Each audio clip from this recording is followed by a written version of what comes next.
Get excited. Today we are starting chapter 1 of Tanya.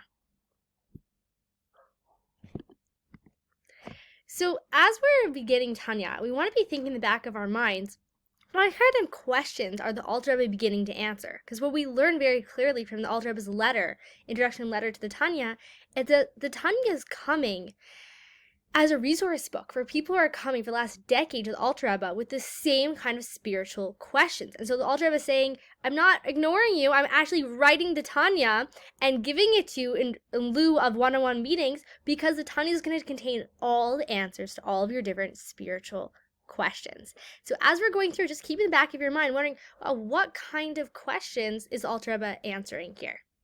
So one question the Alter Rebbe might be beginning to answer here is, what if I'm not perfect, right? Even though I'm trying so hard to serve God, what if there's a part of me that honestly much rather go watch Shissel than daven, right? Than pray. Like, what if, there's a part of me that still wants to be engaged in gossip? Like, what do I do with that part of me? What if I'm not completely perfect? Can I still be someone who serves God? So let's begin chapter 1. The rabbis taught at the end of Tractate Nida, 30b, before a child is born, the soul of the child is made to swear an oath. And the oath is like this: be righteous and do not be wicked. And even if the entire world tells you you are righteous, consider yourself as wicked. Interesting. So you can imagine the dramatic scene of a soul making this oath. Be righteous and be not wicked. And even if the entire world tells you that you're righteous, don't believe them. See yourself as wicked. Hold up a second, we have an issue on our hands. This completely contradicts what we learned in Pirkei Avos, which is don't consider yourself to be a wicked person, right? It says do not be wicked in your own estimation. And let's just think about this rationally for a second. What are going to be some possible side effects of viewing yourself as a wicked person, right? So just wonder yourself, what would happen if I start seeing myself as evil? So there's two possible side effects the Alter Rebbe brings up here. One, is I'm going to become depressed. I'm not going to be able to serve God joyfully. Because if I really feel like, wow, I'm just bad, I'm just messed up, I'm just this evil, wicked person. So that's really sad. And like, even though I go to do a mitzvah, I want to do the mitzvah with joy. But remember, really inside, I'm this good for nothing, wicked person. And so therefore, I'm not going to be able to keep the Torah in the way that I need to, which is in a way of joy. And remember, joy is not sprinkles on our mitzvahs. Joy is the energy that infuses all of our mitzvahs. The other side effect of viewing yourself as wicked is I'm going to become flippant. I'm going to be like, hey, whatever. You know what? If I already ate a slice of the cake, I might as well eat the whole thing. If I'm already wicked, well, let's see how bad I can get. Like if people live by prophecies we put on them, if we tell someone, you're bad, you're bad, you're bad, and then they're bad, and you're like, hey, why are you being so bad? It's like, hello, aren't I just living up to your expectations of me? Like, isn't that what you wanted from me, right? The way we view someone is very powerful. If we're going to view ourselves as evil, we're just going to be like, okay, well, that's who I am. So let me just be myself already. A person cannot live with cognitive dissonance. A person cannot be trying to live a good, holy, pure life and believing they're wicked. So either they're going to just, go all into, put all efforts into being good, but, or they're going to say, if I really am, I'm wicked, so let me just be wicked, right? A person is not going to stay in that limbo for very long, and they're going to go to a great spiritual decline. It's not a proper lifestyle to view ourselves as wicked. So what on earth is this oath that every single soul, right now we can understand we're complex human beings, every single soul before we come into this world, we make an oath to be righteous, be wicked, be righteous and not be wicked, but to view ourselves as wicked.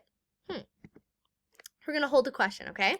So to solve this problem, we need to first go into the different terms of righteous, or as we are going to say in Hebrew, a tzaddik, or a wicked person, a rasha.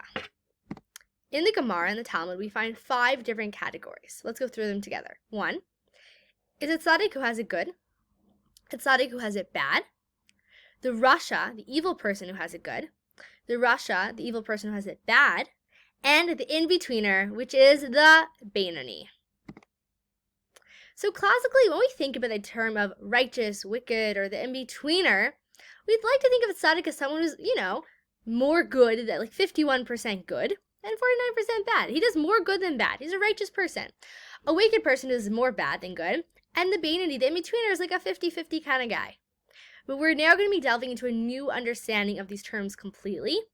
And so we want to like suspend what we know about a tzaddik, a rasha, a beinoni, about a good person, a righteous person, a wicked person, and the in-betweener. We want to like take what we know, hold it for a second, and be open to receiving a new definition of these terms. So the voice of the good inclination and the voice of the evil inclination are both called judges.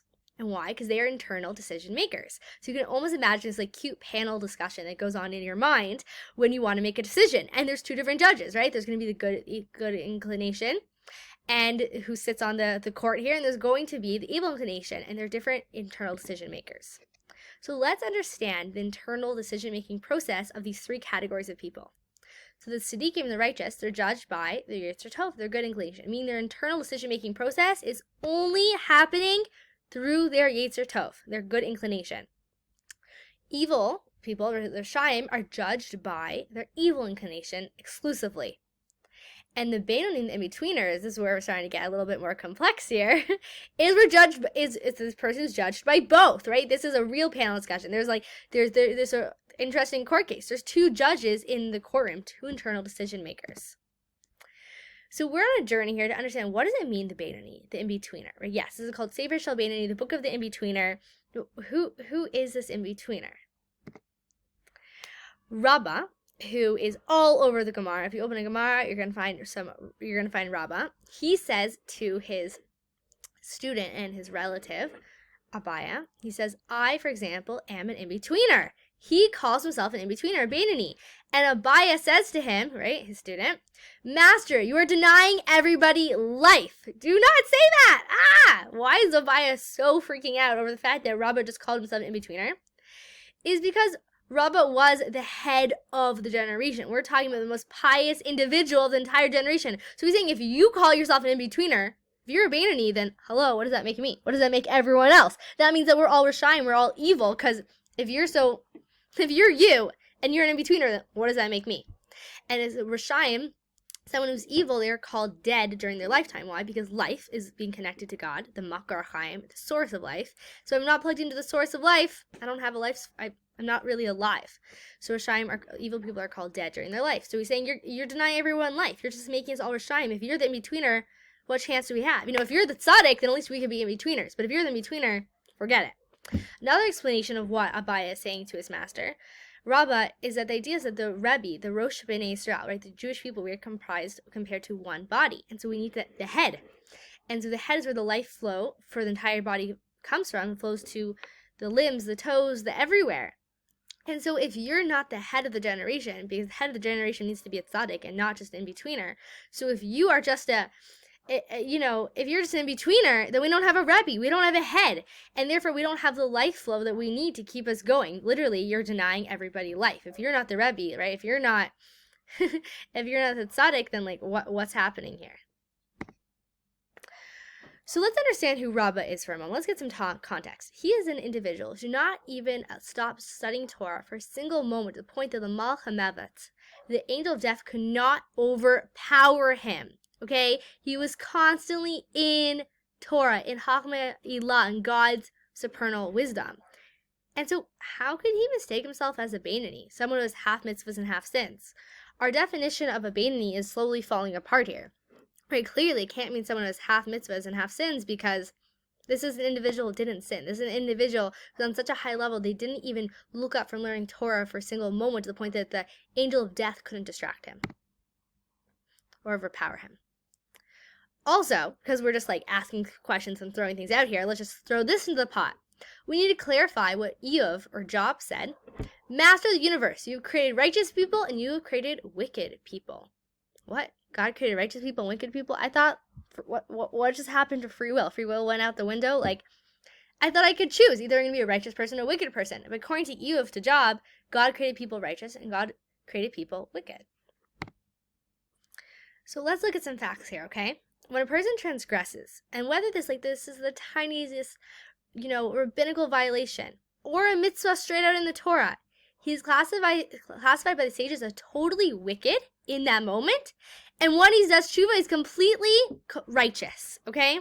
Therefore, it's impossible to be 50-50, because if a person's in a state of sin, no matter how small seemingly that sin could be, we don't really judge mitzvahs, sins by big or small. It's a sin, you know, even if it's the tiniest rabbinic prohibition, it's considered a sin. And so in that moment, they're completely wicked. And in the moment, they do tshuva and say, no, that's not the authentic me. I'm for Hashem in this world. I came to this world to connect to God. I want to be who I am. I want to reconnect. And the moment they do tshuva, bam, completely righteous. So when is a person considered 50-50? So let's just gather what we know about the Beinoni so far, okay? The Beinoni must have 0 transgressions. Otherwise, he would be called a Rasha, right? Because if he has even 1 sin, he's a Rasha. And the Beinoni is not even guilty of the sin of neglecting to study Torah. Otherwise, Rabbo couldn't call himself a Beinoni, right? So not just like, okay, he's a pretty holy guy. Like, literally, the Beinoni has to be like someone who doesn't even neglect Torah study for a moment. Otherwise, Rabbo would never have called himself an in-betweener, the Beinoni. So let's take a moment to internalize and let's review, because these are really going to be the foundations and we're going to be on a journey to answering these questions. So let's go through. So either you can pause the video and do the questions on your own, or you can review with me. If you want to pause it and do it on your own and challenge yourself, go for it. I'm going to do it with whoever wants to now. Number 1, what is the oath that a soul swears before coming into the world? The oath is, be righteous and be not wicked. And even if the whole world tells you you're righteous, see yourself as wicked. 2, how does it contradict with Pirkei Avot? Because we learn in Pirkei Avot, do not be wicked in your own estimation. 3, if a person views themselves as wicked, what are the 2 possible outcomes? 1, is they're going to be depressed. Like, that's sad that I'm wicked. I don't want to be wicked. Or 2, they're going to become flippant. Like, hey, if I'm bad anyways, let's see how bad I can get. 4, what do we need to discuss in order to understand the above seeming contradiction between the Talmud and Pirkei Avos? So that's when the Tanya comes and brings in these different understandings of the Tzaddik, Rasha, and Beinoni. So in order to understand it, that whole contradiction, we need to understand what are these different levels of human beings. 6, what are the 5 categories in the Talmud? We said there's a Rasha, there's a Tzaddik, a righteous person who is good to them, a righteous person who is bad for them, there's the wicked person who is good for them, the wicked person who is bad for them, and the in-betweener, the Beinoni. Circle what is each category's judge, aka internal decision maker. So the tzaddikim are only judged by their Yetzer Tov, Rishayim, evil people, by their Yetzer Hara, evil inclination, and the Beinonim by both. 8, what is the conversation that takes place between Rabbah and his disciple Abaya? Rabbah says, I, for example, am an in-betweener. And Abaya says, Master, you're denying us all life. What about Eov's statement is confusing? Well, Eov is seemingly saying that God created righteous people and wicked people. What just happened to free will? I thought we get to choose our own destiny. 10, how can Rava definitely not be the classic definition of a Beinoni who's half-half? Well, we explored how Rava, the angel of death couldn't even distract him from his Torah learning. So this can't be just some guy who was half merits, half sins, because Rava was on such an extraordinarily high level of holiness. 11, why can a Beinoni not possibly be a person who is half mitzvahs and half the opposite of the mitzvahs? Well, we said that the moment a person does a sin, they're automatically called a Rasha. So there's no moment to be really 50-50. What type of transgressions automatically make a person a Rasha and not a Beinoni? Even seemingly the smallest rabbinical prohibition makes someone a Rasha and not someone who's considered an in-betweener. So every day of Tanya, there's an idea to take 2 ideas to live with. So today we just had a lot of different questions. So maybe just take 2 different questions and ponder them throughout the day. Thank you so much for joining and learning Tanya with me.